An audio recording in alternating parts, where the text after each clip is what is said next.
यकीनन। नीचे मैं आपको 2025 की लियाम नीसन की फिल्म आइस रोड वेंजेंस की मुकम्मल और तफसीली कहानी उर्दू में पेश कर रहा हूँ।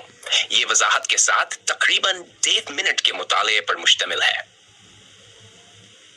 आइस रोड वेंजेंस, मरकजी अदाकार लियाम नीसन, बतौर माइक मक्केन, सिन्फ एक्शन एडवेंचर थ्रिलर, दौरानिया घंटा 48 मिनट, हिदायतकार।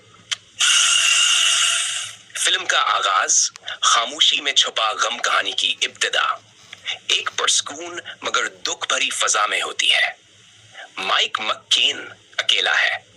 उसका भाई गर्टी मर चुका है, वही भाई जिसके साथ उसने पहली फिल्म द आइस रोड में एक जानलीवा मिशन मुकम्मल किया था। अब माइक के हाथ में सिर्फ एक राख का मुर्तबान, जिसमें गर्टी की बाकियात महफूज हैं।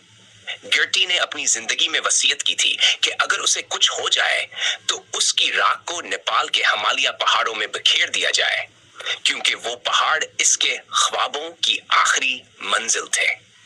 माइक अपने गम, पछतावे और तन्हाई को लेकर इस वादे को पूरा करने निकलता है। नेपाल का सफर।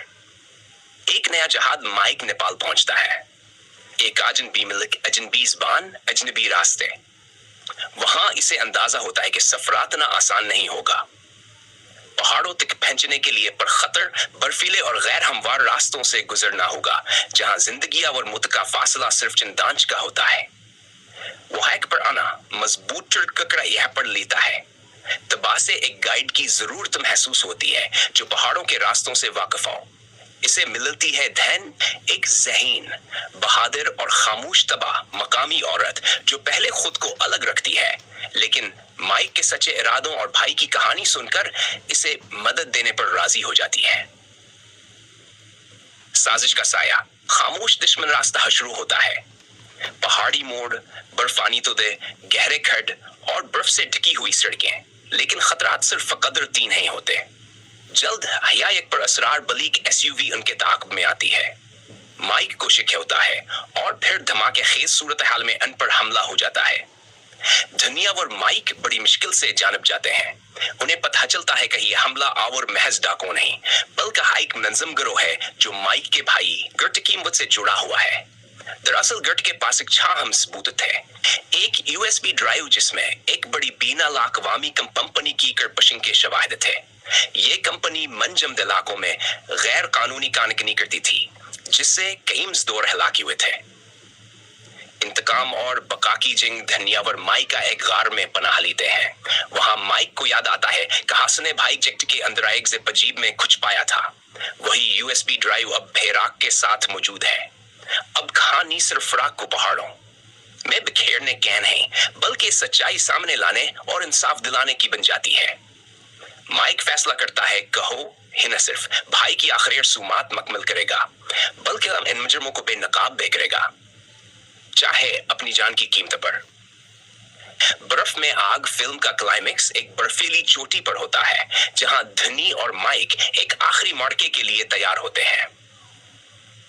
दुश्मनों का गिरोह उनका रास्ता रोक लेता है। फायरिंग, हाथापाई, धमाके, सब कुछ होता है। एक मौके पर माइक दुश्मन के कमांडर को बर्फ के नीचे दबा देता है और दुनिया एक बम से उनके ट्रक को तबाह कर देती है।